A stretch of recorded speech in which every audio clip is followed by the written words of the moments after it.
Absolutely. Okay. Absolutely. You good, Kristin? You getting lubed up on that? I am. Whatever you're drinking there. Little Pinot. Yeah, that's good. Oh, see, I have a bikini blonde ale, or a lager, rather. Oh, myself. nice. I have a tall water. Boring. You and Len Peralta, man. I know. You guys I've are got both 3 tall cans. drinks of water. Yeah. I've got 3 cans of energy drink and a bottle of Reserva 2006 red wine. That's like 1 or 2 a.m. for you, isn't it? It's 1 o'clock. Yes. 1 o'clock in the morning. Jeez. Yeah. All right. Man. Welcome to Saturday. Yeah, that sounds about right. Yes. How is Saturday? Saturday's Saturday's great good from so over far. there. Is it? Okay. I'm on a good podcast, so Saturday's good. And you guys get sunlight, right? It's not like all dark all the time, or is that? I have all these stereotypes. All your neighbors are see-through and have hearts you can see beating through their skin. More or less, yeah. If my webcam was working, I could show you that I'm actually floating half an inch above the ground. Okay, right perfect. now. Exactly as I thought. All right. Let the right one in. That's northern Sweden. I'm in southern Sweden, but Yes. close. Yeah, they're rednecks down there. Come on. You know, yeah, my nephew's actually in Uppsala right now.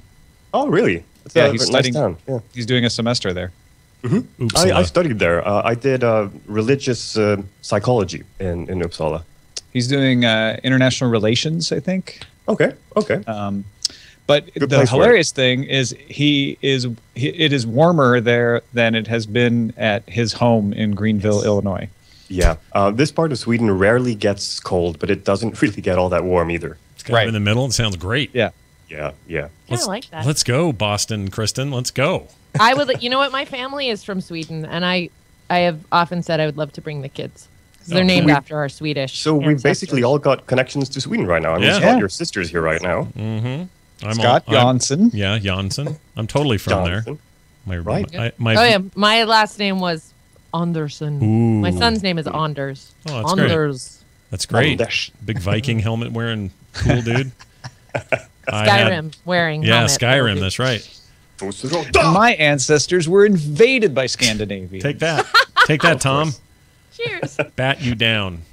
Keep you in your place. My great grandfather's name was Gustav. So I don't know what to do with that, but there it is. All right, I think we're ready. So I'm going to start we are. audio tracks. That looks good. Everything's good. You guys are good on video. And for the first time ever, I can see Tom on camera, which is great. So I'll do this for the morning stream until we figure. Yeah, this will something else work. out. Yeah, I think this is good. You guys can't see me, but I can see. Well, I can't see Breki, but he's got separate issues. But I can see you two just fine, and I see his awesome thing where he looks cool in the sun with his long hair. So it's fine. Yeah. That was in Crete. Yeah. Oh, of course you were. Of course. International man of mystery. All right, here we go. I am. Ladies and gentlemen, join us now as the show begins in 3, 2, 1. I have Current Geek!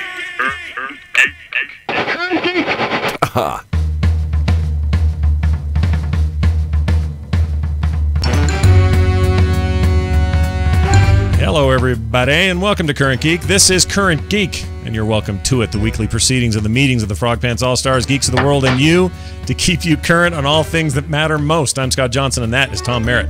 I got the gavel again. You do. To bring the proceedings to order. Keep that thing handy, man, because feedback from last week was everyone likes the gavel. People are surprisingly pro gavel. Pro gavel. Man. Vote gavel 2014. Gavel McLeod is what I named it. Nicely done.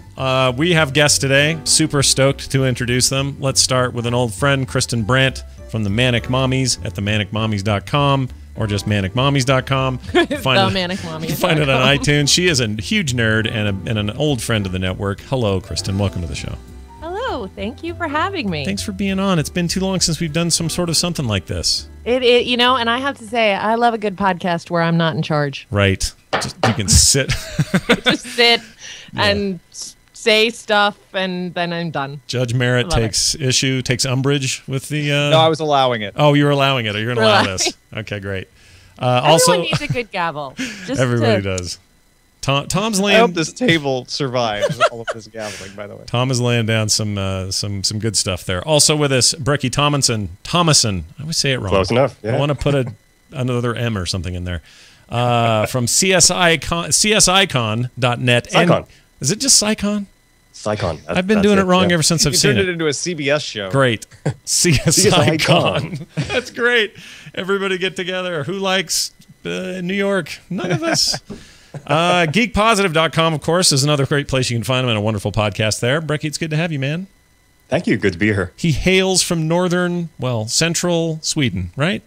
Right. Yes, I'm Icelandic, but I live here. Okay, so you're from the land of Iceland, where now, can you confirm a thing I heard as a child and never had anybody correct me? So, the Greenland thing. You ready for this? Yes, it is. So when I was a kid, we were told by teachers that Iceland was called that because somebody didn't want people to think it was cool and awesome and green. So if you called it Iceland, it would keep them away and stop you from invading it. But they called Greenland because it was more of an icy wasteland, and they wanted people to go there and invade it. Any truth to any of that? You're basically saying that the name of my country is a PR stunt. Yes. Yes. Something wrong with that? Not really. It didn't happen that way, did it? Damn it. No, the first name of Iceland was Snowland because when the first settlers saw snow there, and then another settler, thinking that he landed on a different island, saw ice, and he said, "Oh, this is Iceland." I feel like a giant idiot for thinking that, but I think there was a whole generation, Tom, who just I was bought taught into the it. same thing. Yeah. Absolutely.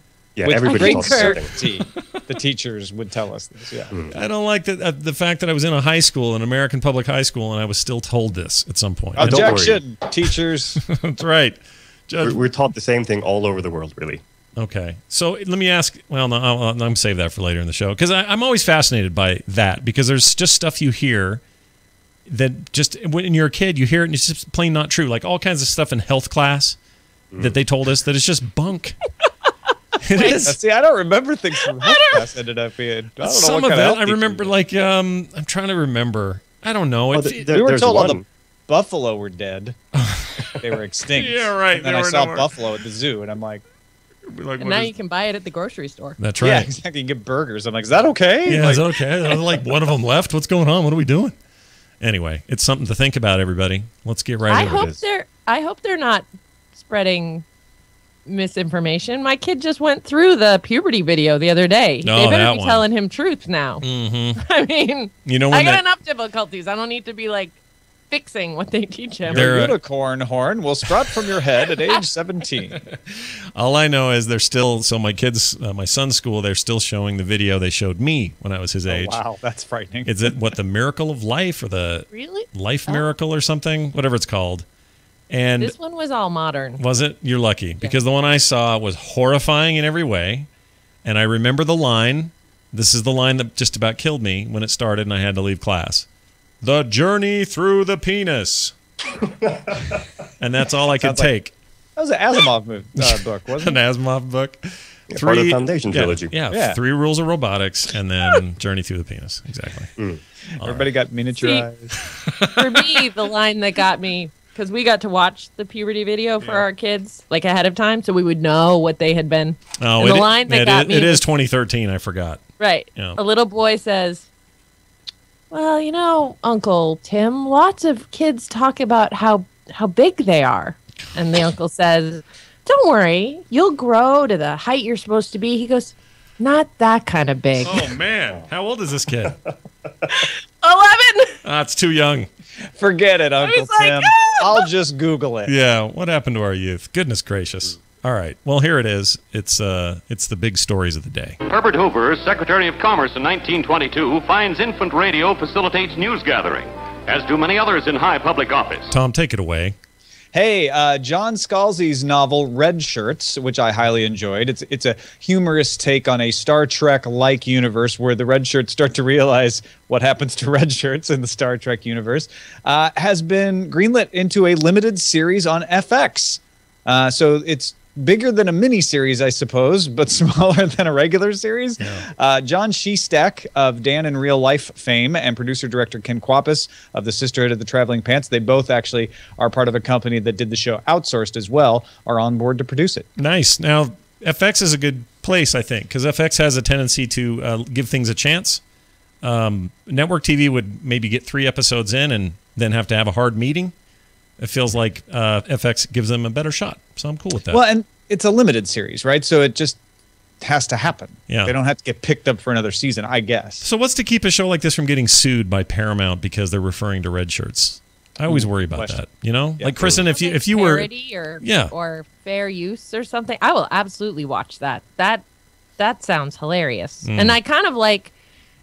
I've been watching Agents of Shield, which I wasn't sure what I would think of because it's like about everybody but the superheroes. Yeah. And so what you're talking about now is it's about everything but Captain Kirk and the rest of the crew. Right. The people we like. Work. Yeah, the people we like and generally think of when we think of Star Trek. But sure, I mean, red shirts kind of have a life of their own. It was great in Galaxy Quest to watch them play with that. I assume they didn't get sued. They don't have a life of their own. That's the point. Well, they have one. And the book is hilarious. Yeah. Right. Yeah, and you read it, I think Tom. Galaxy Quest is good legal precedent for this. Yeah, they probably can get away with it. It'll be fine. Yeah. So watch for it. I'm excited. Great. FX. Good deal. I'm down with it. Now, we all know that Philip Seymour Hoffman tragically passed away. I'm personally very sad about that. I think he was a fantastic actor. He was in the Hunger Games series as Plutarch Heavensbee. Part 1 is going to be released in November. That was already shot, so it's going to be a bittersweet situation to see him on the screen. They hadn't finished shooting all of Part 2 of Mockingjay, which is coming November 2015. But the director said today in a Seattle Post-Intelligence article that's referring to the New York Post, so I'm a little shaky on that they are going to recreate at least one scene in Mockingjay Part 2 digitally. It's an emotional scene that they didn't feel that they could shoot around, and so they're going to have to do some still cuts and behind the shoulder and recreation. So this happens in movies. A guy will be a dude in a movie, and he will pass away for some reason in the movie. I remember the last time this happened with a bunch of significance was probably the Natalie Wood role in what was that movie? The one with Well, I was thinking of Dumbledore. What was that movie? Oh, there's another one. That's a good one. But Natalie Wood wasn't in Harry Potter. No, she wasn't. That was a bit. That would have been interesting. Brainstorm was the name of the movie, and it was a really old movie about VR technology, and I really liked it. It was a big deal when I was a kid, and I watched it a bunch of times. But I didn't know she had died in the filming or during the film, not filming the movie, but during the time it was being filmed, and I didn't notice. Well, what I did notice was this weird, uncanny valley moments, a few moments in the movie where she would be making a face in a scene that was like, wait a minute, that does not seem like a face you would make in that scene. It wasn't being digitally done. They were just shots of her face from other footage, B-roll or some other movie maybe even, where they're just using it in these strange places. They did it again in Gladiator in 2001 with that trainer dude that was a Gladiator's kind of mentor guy, kind of his his Yoda. Jabba the Hutt trained nobody to do anything good. Would have been interesting, though. Yeah, but isn't that Secret interesting? Life of Jabba the Hutt. Brecky, what would you have preferred here? Like, is there another way around it? Is the only way we can do it is digitally put a face in now? To be honest, I don't like the idea of them digitally putting him in there. I would have preferred, Jack Black in makeup or something, just to have a real actor doing a real performance. Anybody. Maybe not Jack Black. Jack Black, that's interesting. That's an interesting pick because they have some similarities physically, I would say. Sure. Yeah. I don't. Well, and they're only doing one scene. Does that make you feel better, Brecky? Because I think they have footage of him for other scenes, but there's one scene in particular that they're like, we need to have this scene.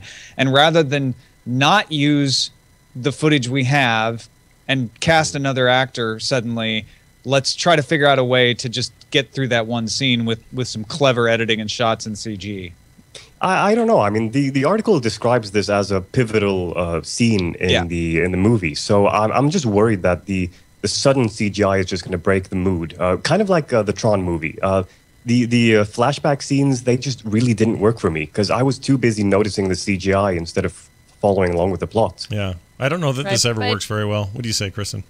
Well, I was going to say, we've watched the movies. My husband actually really enjoys those movies. And see, I think it would be as disruptive to just throw another actor in for that one scene. So if the choice is between use a different actor for just one, I guess I'm going to go with the CGI. Either way. And there's precedent. Yeah. Part of the problem is it's so recent and it's so tragic. I mean, but there's, Dior commercials right now with Marilyn Monroe and Grace Kelly, and we have a certain level where this is happening, but I think part of it is so fresh. Yeah. So the idea that we have to replace him so quickly. Yeah. It almost seems disrespectful. Yeah. Even though it isn't. I mean, they have to go on, right? Well, I was going to say it actually feels respectful because the other option is they reshoot everything with a new actor. And they chuck everything he did. That's a good point. And so this allows them to keep all the work he's done. Any way you cut it, seeing him is going to just be a blow where you're going to be like, oh my God, there he is. Yeah. This is perhaps the very definition of a rock and a hard place when it comes to this sort of thing. Because you're going to draw attention to it if you don't use his scenes, if you do use his scenes, if you don't even have to reshoot anything or do anything CGI, the fact that he's still in it and you know he's not there is drawing attention to it. I just don't know how you get around it. So yeah, because Harry Potter, they just replaced the actor. Yeah, he died afterwards, and then the next movie was a new actor. Right. Yeah, and so because he died between productions, you could kind of deal with it in a different way. Also, Richard Harris was 1,000 years old or something, and it was like, no offense to anybody who loved Richard Harris, I think he was amazing, but it wasn't like a giant shock. He was in poor health and all this other stuff. So when this all came around, that seemed more palatable to me. And I didn't mind Michael Gambon that much. I can't believe I remember his name. But yeah, Michael Gambon. Also, Dumbledore had the advantage of having heavy makeup. So, replacing actors didn't make it as complicated. Here we have an actor, Philip Seymour Hoffman, who was hardly wearing any makeup or a costume or anything. He was just playing a character in the movie. Yeah. He had the weird by the time hair. they replaced, Dumbledore, he had started to kind of take a backseat in the, where this character is central to what's happening to the Mockingjay. So it's it is hard. All right, before we pass on to this, I want real quick round the table. Favorite Philip Seymour Hoffman performance. Kristin, you go first. Oh, I'm a terrible one to ask about this because I anything, it could be anything. Mockingjay. I mean, I don't know his work Mockingjay. that well. I really don't. I'm not. I know he's amazing, but I don't know his work as well as clearly other people do, as I've been reading all the retrospectives. Yeah, there's been. I'm gonna take a pass out of respect. Mission Impossible 3, maybe. That was mine. Red Dragon. MI3 is my favorite. That's so good in MI3. That's a good one. Yeah, good one. He's in Mission Impossible. Yeah. Oh yeah, Mission Impossible 3 is the bad guys. I'm really good at it. Really, really good. He's a really good bad guy. Speaking of, that's a J.J. Abrams movie, and that is the best of those movies, by the way. It's really, really well done. So they say. Breki, what's your favorite?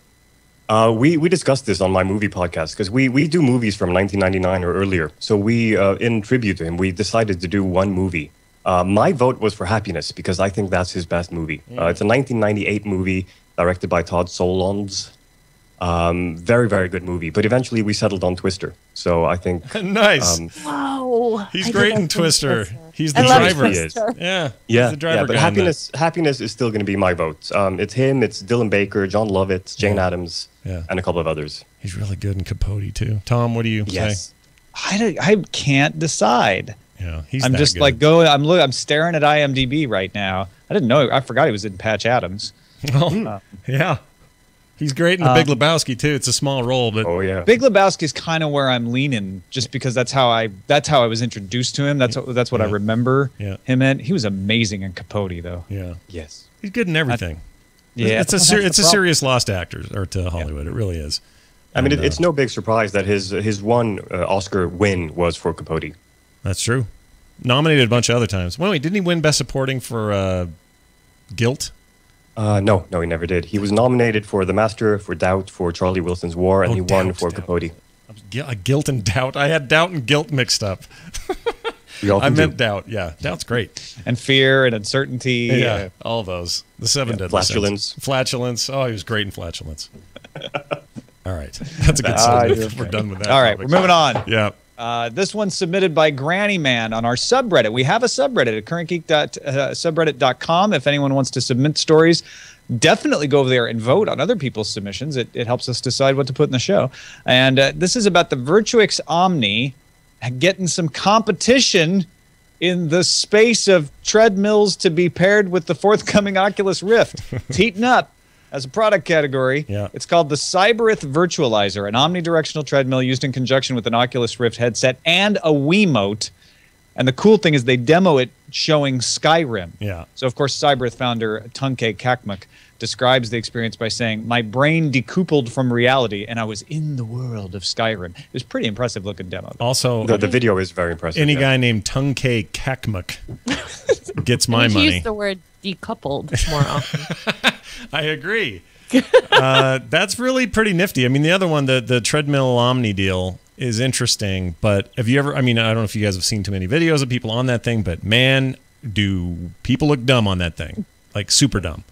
And you should watch the video for the Skyrim thing because he does one of the shouts in one of the videos, and it's pretty silly. What to say. Well, okay. So here's the question about this technology generally and why I think it's a good thing to cover on the show. As nerds, we get excited about the idea of VR. It's finally to a place where there's fidelity and it makes sense, and motion sensing and, you know, gyroscopes and all this stuff are making it possible. But it looks so stupid. And even if you're wearing just the helmet, just the Oculus Rift, you look like a big dummy. And I don't know how to get around that. I don't know if there's a way around it. Maybe we just get used to it. Maybe it's like glasses in the 1600s. Eventually people are like, it's fine. You know, I don't know. I don't know where you go with it. And Kristin, you said something about you'd barf. I'm kind of this way too. I get real sensitive to it. I feel I might get a little queasy, but I also want to just say that if anyone in my life ever hears about this, they are forbidden to tell my son about it because he's a huge Skyrim fan. I mean, huge. You don't want this to all he even sees that this is an opportunity. I mean, he's already the boy under the stairs. He practically lives in the basement. The dragons, the helmets, the sword. I mean, the kid's saving up for a broadsword. Like, no. Who isn't? No. Yeah, who isn't really? That's great. I think that's kind of awesome. It's Skyrim specifically he really enjoys. Oh, he loves dragons. Yeah. He's huge dragons. He just held his first Dungeons and Dragons gathering here. You should be proud. The other day. I am very proud. Yeah. I bought him a sword for Christmas. Well, good. Of course I'm proud. He got a cloak. Kind of awesome mom are you? Jeez. It's amazing. Oh, yeah. You are the manic mommy for sure. We had this, I will say, so, you know, my husband and I were talking about whether or not to get him a cloak, like a full-on wizard's cloak for Christmas. And you could see my husband was struggling with it. And I was like, is it the cost? Or have we crossed a line on Geek? Because here's the thing. If I buy him a cloak now, he will wear it forever. Yeah. Every Halloween, it will be the cloak. Yeah. And if somebody gave me a cloak when I was his age, I would have I've been over the moon. Hell, if somebody gave me a cloak now, I'd be excited. Yeah. So, is this Anders, by the way? This is Anders. This is bad because he's got already kind of a fantasy name. You know what I mean? We call him the Andersman. Yeah. My nephew saved up and bought a broadsword as a child, and now he's in college studying in Uppsala, Sweden. Whoa. Well, that's what I'm saying. See? We went to a Renaissance fair. They're several $100s. I said, if you save up for a sword, I just don't know that he has reasonable expectations of what I'm going to allow him to do with it. Right. Mount it on the wall tightly. Yeah, that's what I said. You're mounted on the wall. Like, I'm going to bring it to school. It's also the best thing to do. We had an experience where Nick has these dual katana things that are smaller, sort of short versions of katana swords. They may even have a real name, I don't know. But he has these things, and he shoved them under his bed while other cousins were over. 2 or 3 hours into the night, I see a 5-year-old running through the house with some sort of headband on, waving these 2 unsheathed katanas above his head. And I thought, someone's going to die here. Yeah. This can only end well. No, this is real bad.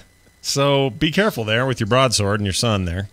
I gave him a dragon every Christmas. I give him a dragon sculpture of some kind, and this time it was a wall-mounted sculpture and had basically a massive letter opener in it. Nice. But that was enough. He was like, I have a sword.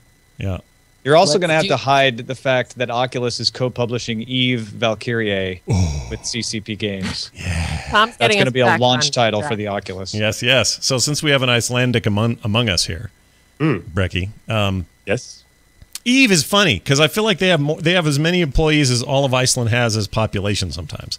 Like I feel like 330,000? Well, it just feels like Eve is such a big deal. And it must just be huge. Well, maybe it isn't. Maybe there nobody cares. But over here we look at it and go, my gosh, look at that. Look at CCP just rocking the world over there. This not little, but this developer, it's smack in the middle of Iceland. It's just such a rad idea. I don't know why that impresses me. It's because Iceland's small and it's, I don't know, salty and stuff, right?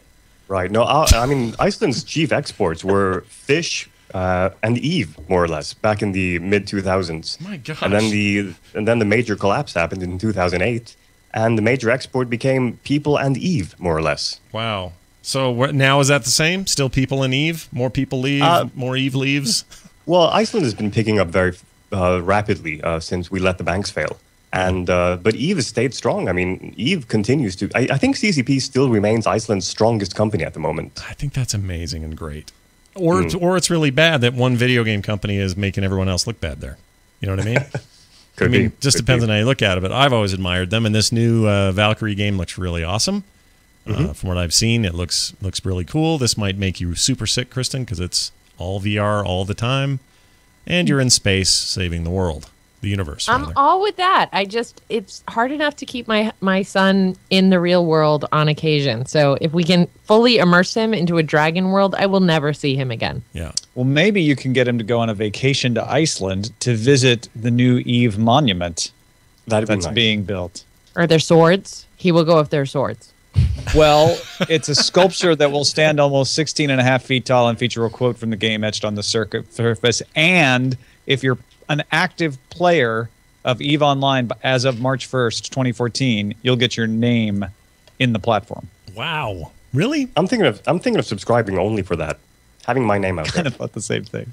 That's amazing. I'm going to admit we haven't made the leap to this particular online game, so I don't think our names are going to end up on that thing. That's a really hard game to get into. Once you do, I mean, there's some amazing things happening on the other end, but to get in is a wall of confusion. Is it in space? It is, and it's beautiful. Yeah. And when you see it, you'd see a trailer and go, "Oh, I must play this."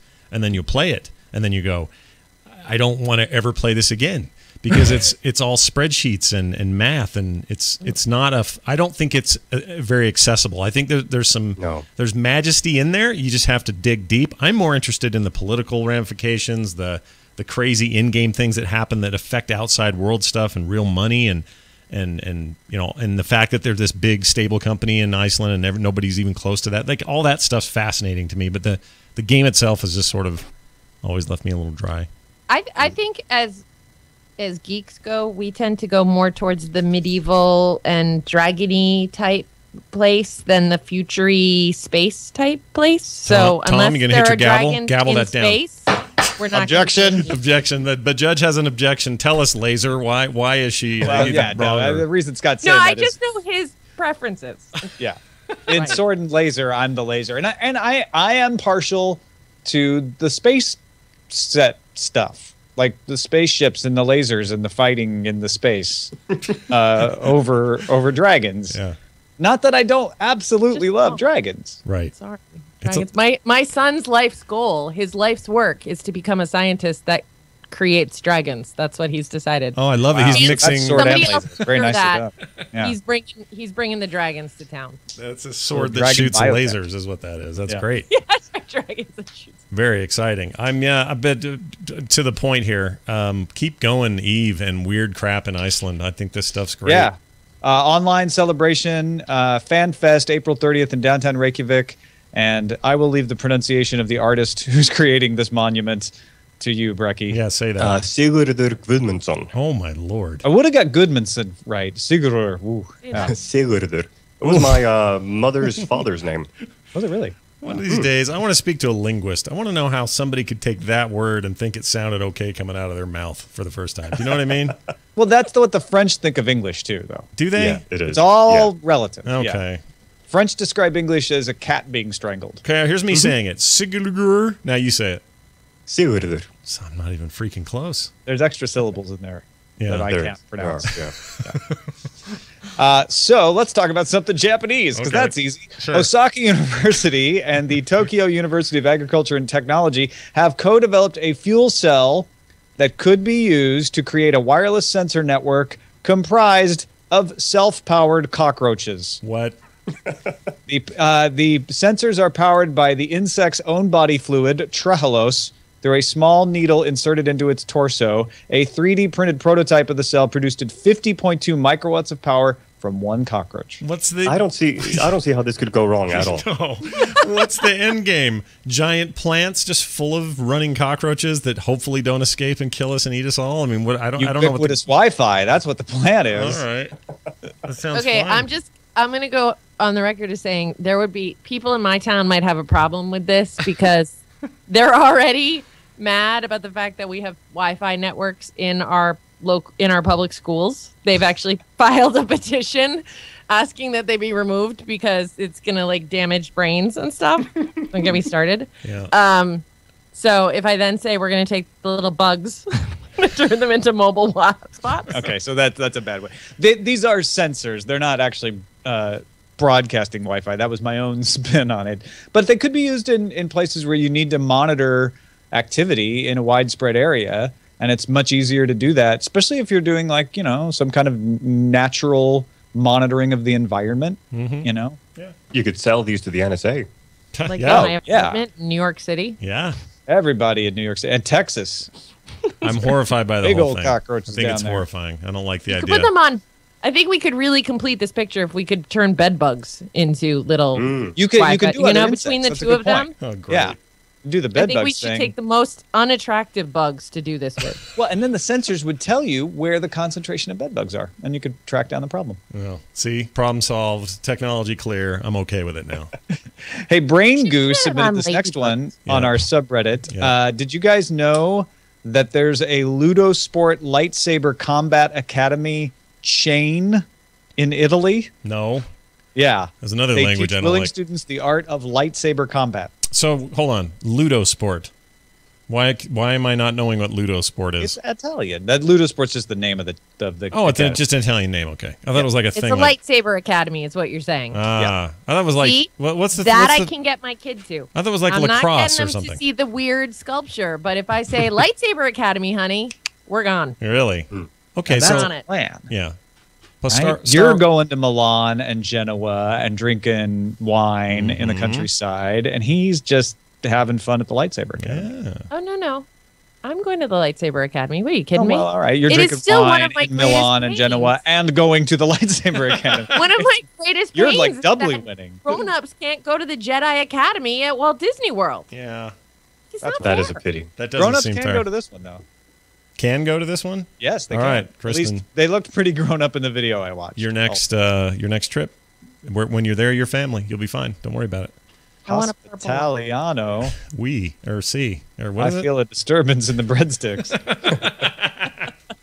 Tutto bene. And finally, there's going to be an organized Logan's Run chase this weekend in San Francisco, California. Something called the Multiverse Council Finally. has asked runners to meet at 6:30 p.m. sharp at the center of Yerba Buena Gardens, which is in the middle of downtown, and Sandmen to meet at 6 p.m. sharp in the same place for a briefing. Everyone will wear a life clock, and it's a real life street game. I love this. This is such a San Francisco thing to do. Like they do, like that thing, the Make-A-Wish kid with the Batman thing. They love this kind of stuff. Breki, in your country, do they ever like shut everything down for crazy crap in a big city? Like, what do you guys do for fun? The closest thing we get is the yearly zombie walk. Yeah, that's a good That's one. pretty close. Yeah, how big is that? How much of the city does it take over? Is it a giant thing or what? It's pretty big, actually. I mean, considering we don't get all that much of other geeky things downtown, I think the zombie walk attracts people who wouldn't ordinarily go to a zombie walk because there's nothing else. Are they super white zombies with lots of blonde hair? Is that how it works? Yes, that's exactly how it works. And they float half an inch above the ground, and you can see their hearts not beating. Like baby fish, right? Yeah, right, Yeah, exactly it's like baby that. You fish. see a little heart beating. No, Wait, not what is beating. a zombie walk? Bunch of zombies People walking. dress up as zombies. Yeah, people dress up as zombies and just meander through the streets going, grr, brains. Oh. Like an airport here in the States. Yeah. You know. how Well, it is. Yeah, Say- very much. Because my son decided that he wanted to do, he has started running with me, and I told him that if he did a 5K without stopping, we could do a run for your life, which is a zombie 5K. It's a 5K where you're being chased by zombies, and if Right. you cross the finish line with your tag, then you've survived the zombie apocalypse. But I haven't found one recently. What do they charge for that? Do you know what they charge for that? I have no idea. It's probably 5Ks, $25, $30 per. I like that. I will pay a lot to have an 11-year-old run. Yeah. I will. Anything that encourages that behavior, I will pay. By the way, a little inside knowledge. You know, you've had a long day of podcasting when I ask the same question twice in a row with barely any change in inflection, like I just did to you. I said, "Do you know what those cost? How much do those cost? How much do those cost? Do you know what those cost?" I just ignored you. What's the price of those things? I'm curious how much they cost. What the if you were to price might assign a be. monetary value to them, Oh gosh. If you were to priceless. exchange this for Monetary coins value, or bills. different question. Yeah, of course. That's really awesome. I'm going to tell you guys about a sponsor who's also awesome. If you need some energy for that big zombie run or that 5K, and Kristen's she's such an in shape twig of her former self. She's amazing that you're doing all that stuff. Why don't you eat fresh? Eat at HelloFresh. In fact, make fun out of cooking again. Order these awesome recipes. All you do is go to their site, check out what their chefs have made, say, I like that recipe, it looks pretty good. And they're going to send the exact farm fresh ingredients straight to your door. And in 30 minutes or less, you're going to impress everybody with your food cooking prowess. All you got to do is go to HelloFresh.com and see if they deliver to you. They're all over the world and expanding all of the time. The code to use is CurrentGeek50 for 50% off for first-time customers. That's CurrentGeek50 at HelloFresh.com. In case you missed a look at one of the best-dressed beauties of the early 20s, here's another look at her. Had enough? All right, what's going on with the Olympics? There's something happening. Hey, what? No, you mean the celebration of athletic prowess known by a protected trademark similar to a name derived from Mount Olympus in Greece, right? That's right. We can't say that, can we? You could say it. You just Are can't you going to get sued? promote. Yeah, because we're big on someone's radar somewhere. If we called it the current Geek Olympics, then we'd get sued. Man, we're sued. And No, so I was just curious. I threw this in here because there's a lot of stories today about streaming of the Olympics and how NBC did not stream the opening ceremonies live, even though they're streaming everything else live. But you can only get the stream if you can prove that you pay for NBC through a cable provider, even though a lot of 9% of the country only does broadband and not cable, and they can watch NBC over the air perfectly legitimately. So I was curious if we aren't as excited about these Olympics as we usually are, I guess. I feel like there's so much news about rounding up dogs and bad hotels and dash cams capturing horrible events on the way to the Olympic stadiums and things. And puff pieces about how hacking happens there, even though it happens everywhere. Yes, that kind of the puff pieces are a run amok right now. And the toothpaste. Yes. No toothpaste Yes. for anyone. Yep, and the water's all like pee or whatever. Yes. Face poison water. Yeah, face poison. So with all that stuff going on, I feel like there's just a taint on the Olympics from that. I'm not going to use the word taint. I'm going to say yeah, don't do that. There is a Mistake. curse on the Olympics. Thank you. I feel like there's trouble afoot, and it's nothing to do with the actual games. I'm in a city where we had Olympic Games in 2002 and very successful. A fine ones. one, I might add. It was great. I enjoyed the Children of Light. Yes, it was nice. I mean, say what you want about Mitt Romney, kind of swooped in here and fixed it, and it was the most profitable thing we'd ever done in this city. It actually made money, unlike most cities that, kind of tank after. So it was a really good experience, lots of fun. The locals all enjoyed it. We liked having the world here and whatnot. It was in the aftermath of 9/11, so there was a lot of talk about that. It was all very patriotic, and everybody's all sort of into rooting for the U.S. and all this stuff. So it was great, but we didn't have any of that other weird side stuff going on. I feel like that's kind of part of the problem. The other issue is you just said that they're not going to stream it directly, but I have Aereo now. Won't I be able to? I'll see everything they show. You will be able on Aereo, just like over the air, to watch NBC's tape-delayed broadcast of the opening ceremonies. But the opening ceremonies already happened. Oh, good point. And everyone else in the world watched it live, except the United States. Great. In fact, it's airing right now. I can hear it in the background. Is it still going? Is it going there? Well, wait. They just started. Oh, it just started. The tape delay started for you. The tape, yeah. Right. I set the TiVo. Because I also don't know why we're watching it live. Oh, and there's another thing, fast forward. Kristin, you get to watch it now if you wanted to. You can just leave, go watch it. But I can't. I have to wait 2.5 hours because of the time zone delay. Yeah. Yeah, that's the other. Yeah, we don't get it yet. I have NBC Nightly News on right now. Yeah, I won't have it. It's 4:30. I'm actually getting irritated with all my shows saying, see you in 2 weeks. I'm like, I don't want to watch the Olympics. Like, yes, I'll watch some of the Olympics. I am not going to sit and watch the Olympics every night for hours and hours. I'm just not that interested. And so now I can't watch anything else because the whole schedule has been cleared. Even non-NBC channels. That's what I'm saying. Like, everything has been, nothing else done. See you in 2 weeks. Breki, time for some Amazon originals. Yeah, oh yeah. Well, see, that's the thing. We got a lot of sources of other stuff now we can watch during this. But Breki, you come from the land of enjoying sports on the slopes of things. So I hear, yes. Well, I mean, what is the general I don't know. I'm always fascinated by this, but we assume that you guys are just swashbuckling your way through moguls and ski slopes all day long. Like that's just kind of the way it is in Scandinavian countries. But close. That's more Norway. Sweden is more of a hockey and soccer country. So yeah, are you excited about hockey and not soccer obviously, but hockey in the games? You guys have have some skin in the game, or ice soccer as we call it. Ice soccer, brilliant. Personally, no. I know that a lot of people around me are excited, but I'm not. Sports ball has never appealed to me in any way. All right. I think there can be some of that in our lives. I realize geeks generally are like, sports, whatever. But, I enjoy the Super Bowl. I like the playoffs. I'm into, hockey occasionally. But are any of us super, like Brian, Tom's super into baseball. Like you follow it like pretty close, right? Yeah, not as close as I used to. I feel like I'm a little bit of a poser, but I love baseball and I do follow it. We have done all the sports talk we're allowed to on podcast. No, you know what? I like the Olympics. I like the kids to see the Olympics, to kind of, see what, if they decide to do something, like, see people who are really working hard and what they can achieve. And also some of the lessons from stuff like the Super Bowl or the World Series is also watching the other teams fail and saying, like, see, these are people that are top of their game and they have a bad day. They have a bad, like, it's not just you. So there's no hope for you. You're oh, wait, no, that's not, I'm sorry. No. No, but, like, they'll say, oh, we can, or the idea that, like, you can turn it around in the fourth quarter, or you can. So, I mean, I'm with you, Scott. I think that part of the problem is there's so many distractions with both the political situation over there, the, just state of affairs when it comes to just, all the reporters and their crazy tweets and pictures about where everything stands, the dogs, I think it's distracting from the actual Olympics. And then we kept seeing stories of like athletes who won't have their families come because they're afraid. And so I think it's not as, one of my friends on Facebook was like, how did Russia get picked to host the Olympics? They can't even host a Tupperware party. Oh man, I don't want to go to a Tupperware party in Russia. That's all I'm getting at.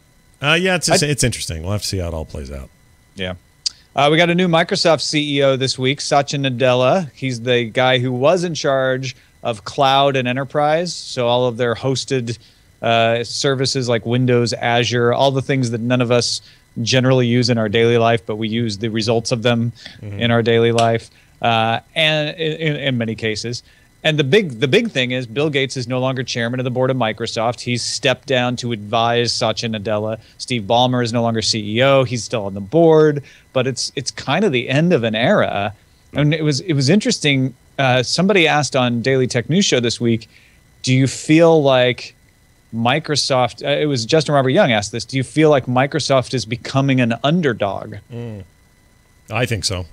Here, I've said this for a while. I think every big company goes through this phase, and it's usually when there's a big switch in technology of some sort. It's usually this way for Apple. Apple always has this problem. They'll come in, they'll take some ideas from other stuff, but they will innovate with a product that will kind of change things fundamentally. They did it with the Mac 30 years ago, and they rode high for a while, and then this little Microsoft company came in and said, well, what if we did something kind of like that, but made it real cheap and easy to pirate, and whatever, and it would run on all these thrown together PCs that are super cheap, and we can go mass market with it. And they just stole their thunder completely. And you could argue that Apple did it again in 2007 with the iPhone, and then pretty quickly after that, Google rolled up to the picture and said, well, we can do something kind of like that, and we can make it on multiple carriers. And now they're worldwide anyway, dominating in the numbers with Android and putting Apple in that position again. Now, it's a little bit different this time. Apple's staying strong in other ways and whatever. But I feel like Microsoft's time was coming where they could not continue to be this giant kid on the block. Faster, more agile companies were going to come along and threaten them. Mobile, they've been really slow to figure out their place in it. I think Ballmer was part of that problem. If you just listen to his interviews in 2007 and 2008, when he was just so sure that RIM and Apple and everybody else were up in the night, that people didn't want smartphones, not in the way that they made them, is very telling, I think, about why they're so behind in the mobile fight. And I don't know what it takes to get them back, but maybe this changes it. You know, maybe this is it. We needed a new guy at the head of the thing, even though I can't spell his or say his name very well. Satya Nadella. Just think Nutella. Satya Nutella. I got it. Satya. Yep, I'm good. Satya Nutella, right? No, it's not Satya. No, it's not. Creamy chocolate goodness. My name for Microsoft's new CEO is Creamy Chocolate Goodness. Salty Nutella. Yeah. So I don't know. I don't know what they do to. I don't know. This feels like this is the thing you should do. You know, you shake things up a little bit, but who knows? I mean, can Cloud Guy do it? I don't know. I have no idea. I personally think Microsoft's future is as a services company. And if they have mobile devices, they have mobile devices in order to get people to use their services. So I think it's the right guy for the job, but we'll see. Yeah. I think Microsoft has the advantage. They have a huge install base. So, I mean, everybody's using Microsoft products. So if they just do something right, instead of releasing another Windows Vista or Windows 8, they have a potential to go huge. Yeah. It should be pointed out, too, that this is Microsoft's third CEO. Apple, a company that's so identified with Steve Jobs, is on its fifth. Yeah. I mean, this is a company that hasn't changed a lot since its inception. And this is potentially a huge change. I mean, where is Satya Nadella taking the company? Yeah. Well, you think they're a bit like, they remind me of Nintendo. They're this company who has all the potential in the world and has all the tools in the world. They just are being weird with the stuff they have. And if they they need to avoid becoming Nintendo, right? Where Nintendo's like, we're riding Mario all the way, and Mario's starting to get tired. Yeah. Windows is going to get tired soon. It's too much for me. Mario's exhausted. Ride Luigi for a while, for goodness sake. Kristin, any thoughts about Microsoft and their place in our world, in our lives? I'm going to say Microsoft has very limited place in my world. I'm a fully Apple household, fully Apple Office. Mm-hmm. I mean, I use Word, Excel, PowerPoint, all fairly easily replaced. So, you know, to me, it's... I started to sign up for this HelloFresh while you guys were talking. Oh, you should. It's so good. They're in Boston. They're so good. I'm out on this conversation. That's all right. It's good. Let's HelloFresh. finish real quick with these with this IO9 story. You found this one, right? Yeah, Scott? This is great. There are 10 major franchises that have never been rebooted. We're always talking about how Hollywood is so quick to jump in and remake things that we think our childhood is based on, but there are 10 kind of shocking things, and the reviews are bad. Have you seen the reviews? Yeah. Watch the crowd. I'm sure it's awful, but I can't wait to see it. Yeah, and Tom makes a good point. There's lots of like YouTube fan servicey kind of remakes and things like that. But if you don't count those, look at this list, and this is about to change for number one. But Star Wars hasn't had a reboot. It's not even getting one, really. It's just getting a sequel. Yeah, I don't think it's getting a reboot. It's just getting more sequels. Yeah, it's getting a sequel. It. Yeah, they're extending it. And all those old actors are going to be back in it, so it's not like they're redoing them even. So that's a good point. Judge Dredd. You could the comics. Yeah, you could argue that new Dredd movie is a reboot, but not really. It's not. It's sort of just another story. It's hard. I don't know how you. These are difficult to tell, but in the comic world, they definitely haven't rebooted it. Stargate, SG-1 specifically. They tried to reboot without rebooting. They did Stargate Universe, where they're like, we're going to do entirely different people in an entirely different part of the universe, but they still had a little bit of guest crossover to say, like, it's not a reboot. Still in the same continuity. Extension, kind of like Star Trek and Star Trek Next Gen and all the others, right? The one that impresses me as a thing that has not been done yet is Dune. Oh yeah, Frank Herbert's Dune. Why isn't Dune a series again? I know there was a mini series for a while. Yeah, exactly. There was a movie that David Lynch took his name off of, and then there was a mini series that the BBC and Sci-Fi Network combined on. Yeah. So maybe I may have that wrong on the BBC part of it. I can't remember. But anyway, someone will tell you. It's been done twice. Is all I'm saying. Right? Kristin's right. Someone will tell you. Isn't that a reboot? I don't. It's close. Technically, it is. Yes. I think the problem with Dune is it's really weird. Yeah, it is weird. It's also very, very good. The books. It's very good. You know, books are insane. The books are really, really good. But you're right. Even those books, you're like, whoa, who's this now? What am I doing? You got to take breathers with that series. It's hard. It's hard for me anyway. There's a Chilean director called Alejandro Jodorowsky who was trying to make his own version of Dune before David Lynch got his hands on it. And it never went anywhere. But there's a lovely set of art for the movie, of his thoughts about the movie, and so on. And I can really understand why this movie never got made, because it's not Dune as I read it. I'll send you a link to the YouTube video if you want to put it in the show notes or something, because it's absolutely amazing, the ideas that he has for Dune. Any fan of the movie or the books really deserves to watch this. It's only 10 minutes long. I'd take an HBO series is what I'd do. If someone's going to reboot this thing, that'd be great. Give me a big anthology thing.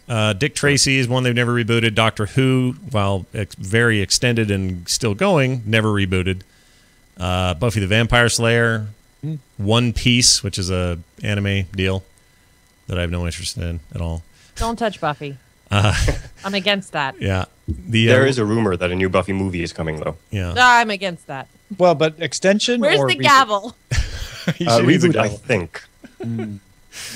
Legend of Zelda. Yeah, Tom's going to agree. Thank you. Legend of Zelda, I would Sorry, argue, slow one. that's on this list, but I'd argue the Legend of Zelda, it reinvents itself every time. It's always a new story with a new Link, with a new twist. It's never a sequel. So I think that one's a little weird. Take this. And then finally, The X-Files. The Chris Carter classic, The X-Files. Well, they keep trying to still squeeze a movie out of it, so I feel like until they can't do that no more, until Californication 5 is going on and he's in his 60s, I think we're probably all right. Okay. I haven't Yes, played ma'am. Zelda in a very long time, but in each iteration, is Link just looking for this girl? Yeah, she's More or less. well, usually more or less. Yeah, there's When always does she other things. get ticked and just decide she's an idiot? And Well, he she needs gets to, her like- every time. It's just that. But how does she keep getting lost? It's almost like a different dimension. You go to the next game, different Link, different Princess Zelda every time. It's annoying. Alternate reality. Yeah, they're great Suspicious. games. This new one on the 3DS is insanely good, but it's like they're starting over. It's weird how they do it. Yeah. It's time for this. America scores and wins. Okay, it is I'm time. You shouldn't be worried. This is going to be so much fun.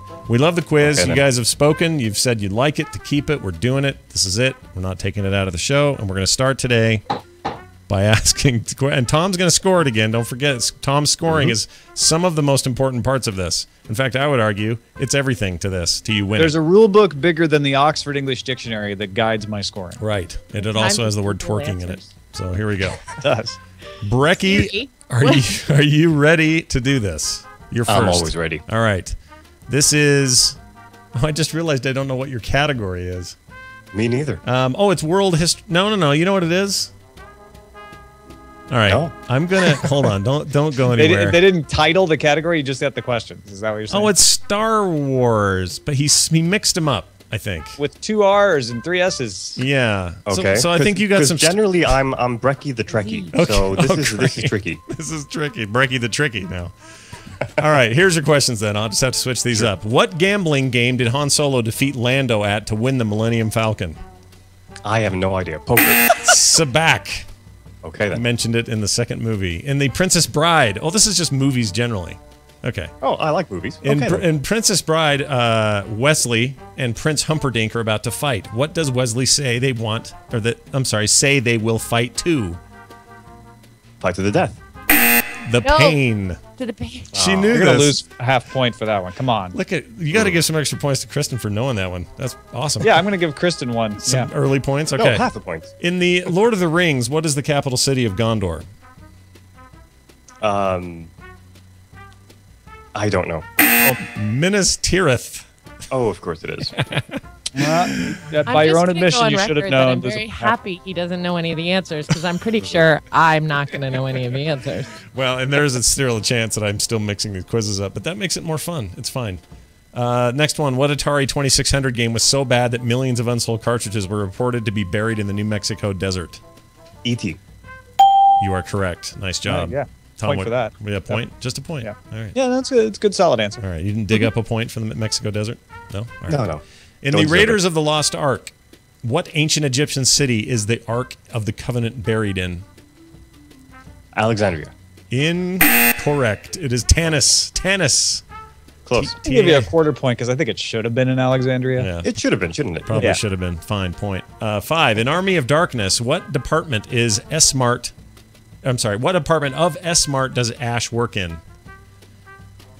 Home electronics. S-Mart. It is housewares. You're close. I don't know. That's a tough one, Tom.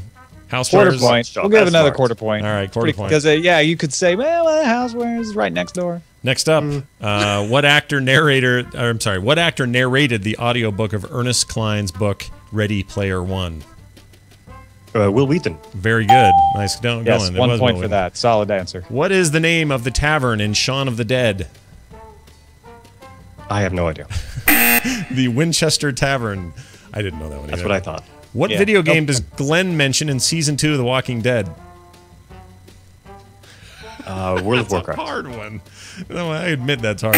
It was Portal. Portal was the Oh, game. yes, I remember this now. Yeah, Oh. now you do. I'm going to take off quarter point then. All right, Yeah, just because you good. should have known it. Finally, last question. In Office Space, what main character works at Initech? I'm sorry. Let me read that again. Office Space, the main characters work at Initech. What is Initech's competitor in the movie? Oh, I don't know. I remember this one. It's Inatrode.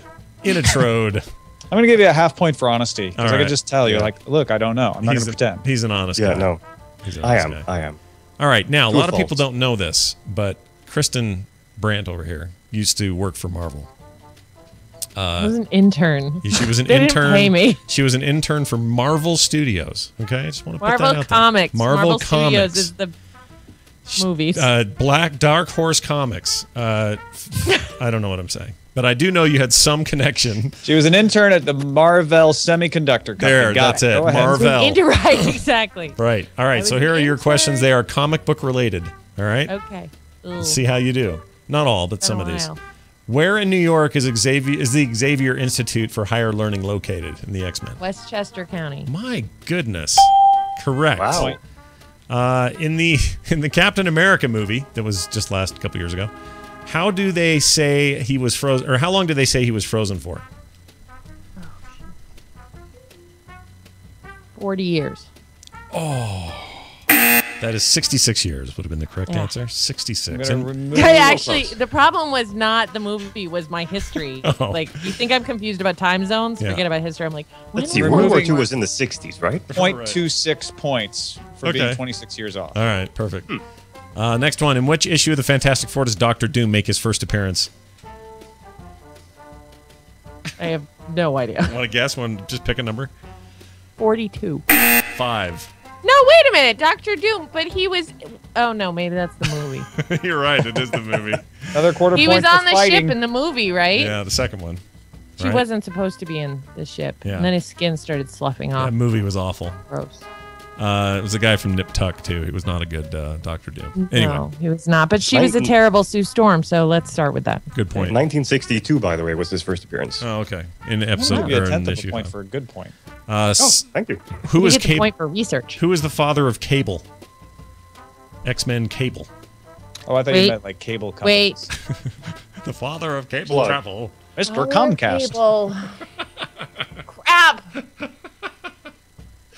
Because he Mr. went back in Comcast. time. Oh my gosh, that made me Some laugh. time thing related. Damn it. Yeah, he is time. He's in the future. If that helps, He's Cable in is. the future. Is Storm his mother? I don't know. 10, Is that your final I don't answer? remember. Is his father? 10. It is Cyclops. Cyclops is his father. Scott Summers. Lost Got 2/10 of a point for delay of game. Who is For drama. who is the designer of the Sentinels? This is I know this. This is current day, ripped from today's headlines kind of information. If you know anything about the U.S. government. incorrect, Bolivar Trask is the Oh. correct answer, and he's represented by Peter Dinklage in the upcoming X-Men Days of Future Past movie. Who created the appearance of Venom? The first appearance of Venom in the Amazing Spider-Man. McFarlane. I don't know. Who'd you say? I'm going to go with Scott McFarlane. Tom? Tom.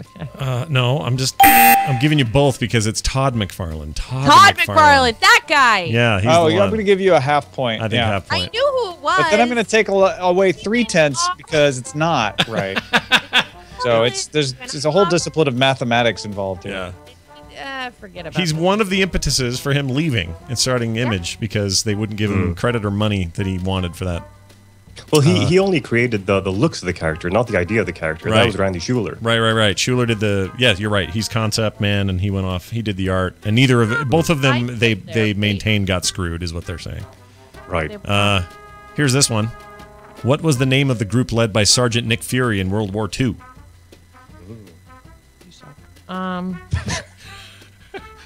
That's not the name. If you say Wolverines, that's also incorrect. What? Dirty Dozen. Dirty Dozen. Let's find out. Incorrect. The Howling Commandos. The Howling Commandos. What building do the Dirty Fantastic... Dozen wasn't a very good guess. I'm taking a quarter point off. That's a terrible guess. All right. What building do the Fantastic Four use as their headquarters? It's his building. He owns it. I don't know. The Fantastic Four building. The Fantastic Four building. The Baxter building. up.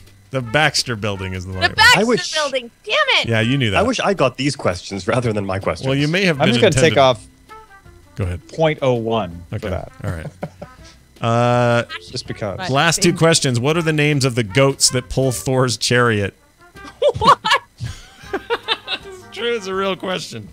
All right, Scott's Mario losing a point for I'm this getting a question. point off for this. Then we'll pass it down to Mike. It's a rough one. I can even pronounce these names. I've guessed. It's Mario and Luigi. Those are mine. Incorrect. Two of those. It is Tooth Grinder and Tooth Gnasher. Right. Breki, you knew this? Yeah, it's part of the Norse mythology. Tankristnir and Tangrjostnir. Oh my Oh, lord. that's Wow. what I'm going to say. Both sounded like the same names. I'm giving Breki 0.2 of a point for good pronunciation. Oh, thank you. This is how this I goes. think you should give him more. And Final. it's actually closer to teeth bearer rather than Oh. teeth snarler. I'm teeth taking off grinder is correct, though. 0.05 for being a little bit of a know-it-all. Okay. I think it's called a Messerschmitter. Sure, why not? Last question, final question. Before becoming a spy, what was the Black Widow's occupation?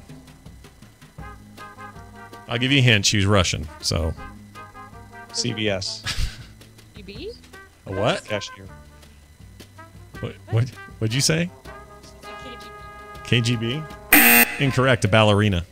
Oh, ballerina. Yeah, duh. Come on. That's what all Russian ladies do. So there you go, Scott just Tom. lost another Oh, point for that comment. How you got to tell us how we did here? How'd we score this thing out? All right, Scott, so you're at -2, but of the actual contestants, Kristin with a score of 1.23 and Breki with 2. Oh my goodness, Really? Breki, you won the game. Huh. Yeah. I was not expecting that. The Well, funny thing is, I got my 1 point off of Brecky's con. nobody I think I got a you couple of started points with off of 1, you. but then it just went kind of up and It down. went downhill from there. I Nobody blame him. expects Well, you got up the 2-3. nobody expects the Tomquisition. That's all I got to say about that, because that's how he works. We got a forecast. We're going to do a quick one here. In fact, let's do for time. Breki, pick your favorite of the two.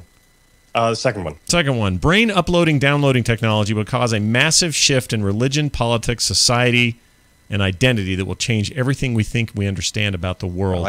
This is all part of Forecast. What sort of future do you think we're heading for?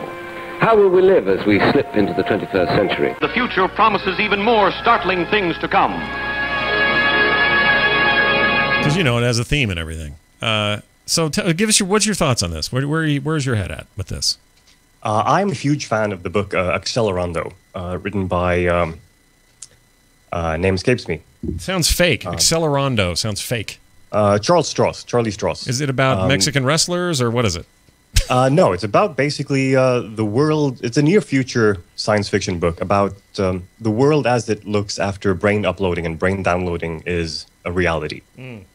So basically, people are able to take backups of their brains and download them into other bodies at will, even bodies that aren't human if they so desire. Wow. And this, I think, is something that could potentially become a reality within the next, say, 200 years. So your comment here, though, the part that really sticks out to me is it will have a massive shift in religion, politics, society, and identity. Explain, Yes. for example, how in religion, how is this going to change that fundamentally? Well, because the idea of having a soul will fundamentally be altered if all of a sudden I can download my brain or my consciousness into a dog and just walk around and be a dog for a day. Wow. With my current intellect and capacity of thinking, but in a dog's body. Yeah. Or even create another human type body, but with blue skin, female genitals, and orange hair. Well, and there's also Richard K. Morgan's Altered Carbon deals with Right, the yes. idea that you always have a running backup. So if you're killed, you get downloaded into a new body and you just keep going. Sure. Blue skin, female genitals, and orange hair is my favorite 60s band that no one heard of. They were psychedelic. It was my nickname in high school. Yeah, Now really I know good. what I'm going for as Halloween. Yeah, exactly. 2 down. As me. 1 to go. So, Kristin, how do you feel about moving your brain into a dog's or another person's, and what would that do fundamentally to the way you see the world? Could I do that so I could have multiple of me? So if I have like a lot of stuff to do, I could like pull out a couple of me, load them up, get them going, and then put them away. What do you say? Technically, sure. Yeah. Because that's my problem right now. It's like there's not enough time or people to get the amount of stuff done. So it'd be cool if you could do it even temporarily. Say you've got 4 or 5 Kristins in the closet that are just robots, and you could download your consciousness to each of them at the state of your brain right then, and then they would all kind of know what task needed to be done. Like what needs what, and then we could all be like, all right, all in, ladies. Mm-hmm. You, Anders, you, Sophie, you get to the office, you get the house dealt with. Yeah, I kind of love that. So I wait. need more And of me. Yeah. And then in the evening, they just reintegrate, and you just upload all of their data into you again. Oh, that was my Right. question. Would you be able to have their whole- stuff back? Would you be able to still have their experiences after they were Oh, done? sure. I Just need merge. experiences. All right. But I need to avoid the whole like, oh, I'm a person and I have rights and don't destroy me scenario that happens in every sci-fi. Yeah, it's a patch. You need to. So you're not worried that because they're as alive as you and have all your memories and experiences, and then you have to shut them down when you're done. That doesn't. They'll You don't. stage a coup. Yeah. Because technically there's more of them than me. Well, true, but do you have any kind of moral quandary with that? Does that bug you to think that, well, they had my quote-unquote soul or consciousness for 2 hours while I got the house cleaned, and now I've essentially killed them? Like, does that give you any pause? Put them, I hung them up in the closet. They're there. I can have them later. Yeah, but what if, okay. It's like a virtual machine. You just put them on pause. Yes. Next time you start them, it's like nothing happened. Yeah. Right. Tom, any other? I have, the issues I'm dealing with right now is like getting everybody to the places they need to be and just the amount of time it takes. What I really want is somebody to get on board with the whole like beam me up Scotty thing, because I need to like get places and I need to get there quickly. If I can't do that, then I can if I could put another me on the plane, you go deal with that. I'll be here. Ooh, it'd be good if like Breki's saying, you could merge. If you could just switch, like your master consciousness just is suddenly transferred to the other body, right? See? Right. That could work. So that you're at home, you're doing your stuff, the other body's on its way to Paris. When the body gets to Paris, you're just like master switch, boom, you're in Paris. See, What that's what I'm happens to saying. you at the computer? You just slump over? That becomes your backup runs there and just starts My doing backup some drive. menial tasks. Oh, that's great. You spend a lot of time. Like yesterday, I was in Detroit for a day. And for a 2-hour meeting, I had to drive to airport, fly to Detroit, rent car, drive to client, have meeting, drive back to airport, return car, get Imagine back on just- plane, come home. You're like, there has to be a better way. I agree. But I still need the face-to-face. So But just why this email episode is your brought to you by personality. Chrome for meetings. email my personality. What do Email I your need, personality. That's a big attachment. I think the big problem here could occur. I'm a 33-year-old male. What if I put my brain or my consciousness in the body of a, say, 12-year-old female? What would I be allowed to do? Would I be allowed to buy alcohol? Probably. For example? Probably. See, you're right. This does change the fundamental. Is it the maturity of the physical specimen or the maturity of the mind? Yeah. Right. And how long does it take? How long will it take us as a society to recognize the consciousness as a separate indicator than the small, a body of somebody who hasn't had the experience yet? Like, that's a really tough call. Yeah, it's stuff like alcohol, voting, sex. I mean, all of these things could be really complicated considering, in one evening. in one Can evening. I Yeah. apply this to my cat too? Because I have like a 20-year-old cat and she's not doing well. And I really wouldn't mind moving her little personality over Into to a human different body. cat because she's awesome. Yeah. But That seems like the first step, right? I think so. Right. I think so. Also, don't you think doctors could learn a lot if they could hop into our body for a minute and go, "Oh yeah, you really are feeling pain Yeah, down that the really lower." hurts. Yeah, what's going on there? Oh, you're not imagining it. Right. Oh, that's more of a 7 out of a 10 than 4. Yeah, you're holding I back, just buddy. thought you were making it up. Get me the hell You're out of this thing. screwed. This is terrible. You know what? You've embodied the spirit of forecast there, Breki, with this question. That's exactly our favorite kind of question. So nice job on that. And look forward to that next time. Hey, let's do some calls, or actually some feedback via email today. Got an email from Glenn who wrote in and said, "Hello, Tom. Hello, Scott. Welcome back, Current Geek. I know that 3D TV has been declared dead by the French, or at least by Patrick. I declared it dead years ago. I declared it dead the minute I heard about it. Right. I agree. Wait, what's a 3D TV? Yeah, it's exactly. I'd agree about the chunky attempt or clunky attempt at 3D from a few years ago, but did you get a chance to see the Ultra D TV at CES? I saw a demo of the glasses-free 3D TV last year, and wow, maybe not perfect, but impressive. The key feature for me, other than actually working without glasses, is adjustable depth. I found you need to dial it in depending on how far you are from the screen. If this was available as a consumer product, I'd say there's a great chance for 3D to really come home.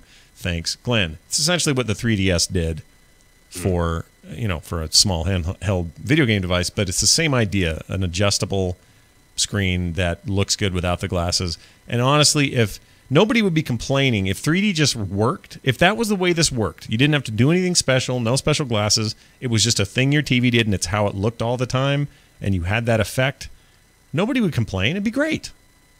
Yeah. Scott, I have a question. You have some significant eye issues, I right? do, I mean, yeah. okay. Well, how not does so much 3D now, but yeah.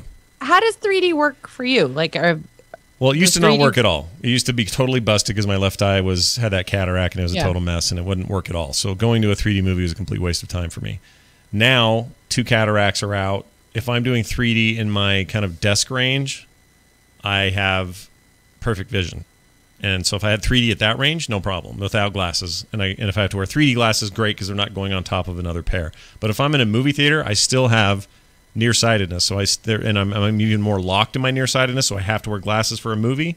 And I get 20/20 with those glasses, but that means I got to wear a clunky fat pair of fecal matter coke caked washed glasses at the movie theater on my face. Not caked in fecal matter, and even if they are, it'll help build your resistance. Oh, okay. That's right, right? No, but I mean, I ask in part because so I have bad stereoscopic sight, so Yeah. I cannot. I was born with crossed eyes, and they have been fixed, but I can't do those those look at the magic picture and something's never gonna do pop those out. either.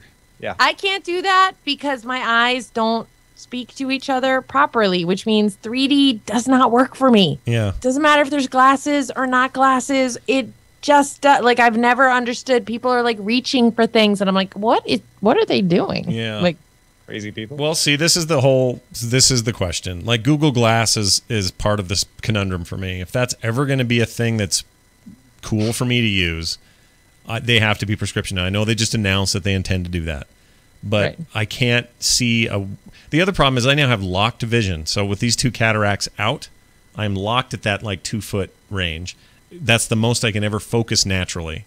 So because I've got fake silicone glass things in my eyes now, so for me to then adjust to another range, I can't do it. So even Google Glasses, I could only use them in very limited situations. So it's this thing where we want to move into the next era of portable wearable computing, but a bunch of us have medical or otherwise issues. I guess that's my point, is that when we talk about 3D, it's not as simple as an operating system. So much of the operating system is our brains and our eyes and how our mechanics are working. So will it ever work well enough? Right. But that's just saying, is the technology there, right? I mean, let's say, for the sake of argument, that they could make a 3D that Kristin and Scott could see without any problem. Would you want it still? Because I mean, all these objections are getting well, 3D requires glasses and people don't want to wear glasses. Oh, now it doesn't require glasses. Well, it doesn't require glasses, but the depth of field isn't right for me because the way my eyes are. Oh, well, now we fixed the depth of field. At some point they'll figure this out, and I don't know how long it'll take. But do we still want it? I want brain I don't implants. need George Stephanopoulos at me in 3D on Good Morning America. No, you don't. No. Thank you for telling us what your morning video habits are, though. I like that. That's good.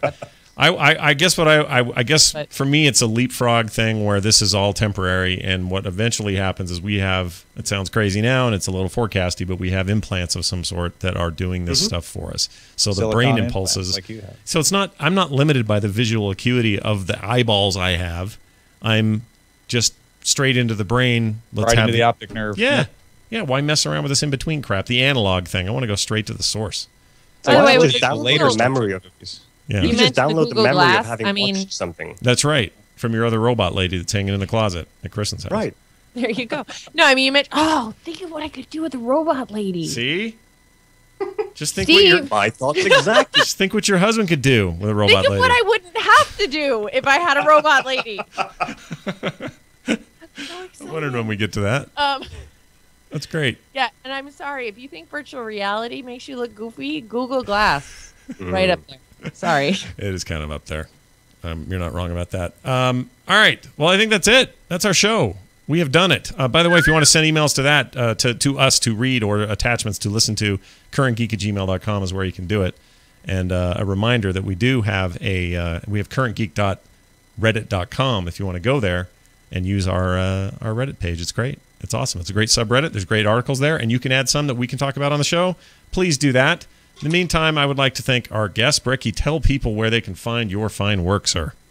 Psychon.net. That's CSICON.net. We have a new podcast on Sunday called The Brainstorm, and then moving on Monday when we talk about the Philip Seymour Hoffman movie, Twister. Oh, but really about Twister? You have a whole episode about Twister?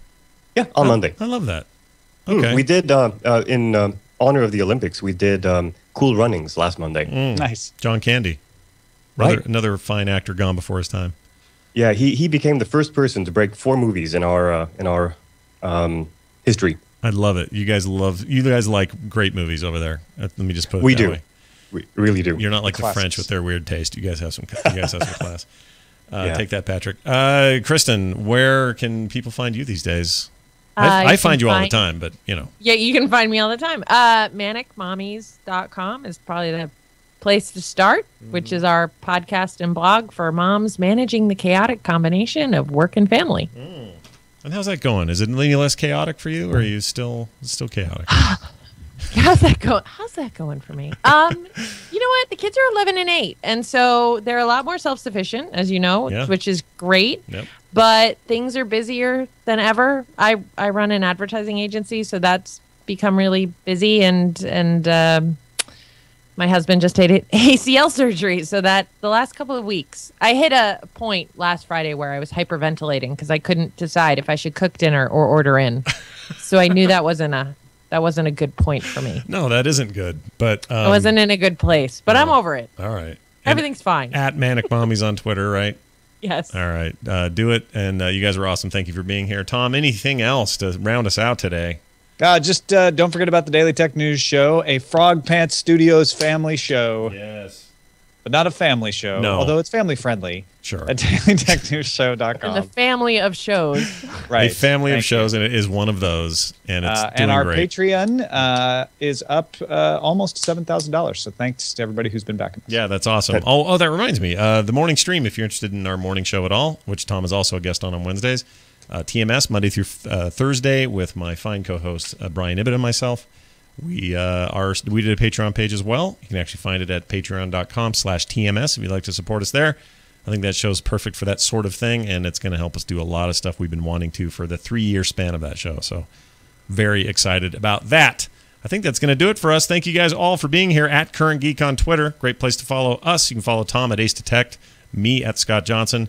currentgeek@gmail.com is, of course, our email address. Find the website at currentgeek.com. Our subscription stuff is there. Big thanks to Andrew Allen for our theme music. We'll see you guys next time. Bye.